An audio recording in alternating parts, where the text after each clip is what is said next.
All right. So next stuff we have in utilities is menu switch, right? And as it says, it just switch between two menus.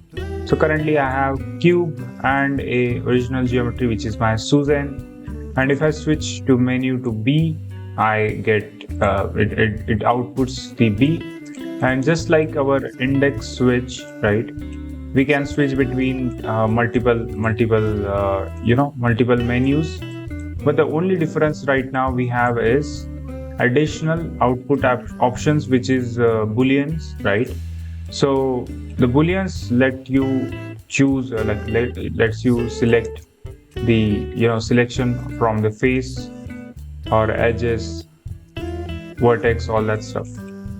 So menu switch, as it says, it switch between menus. So if I add a sphere, if I put it there, again, very easy to understand, but only thing is it gives you additional boolean output option, which you can use anywhere to get the selection, right? And that's it.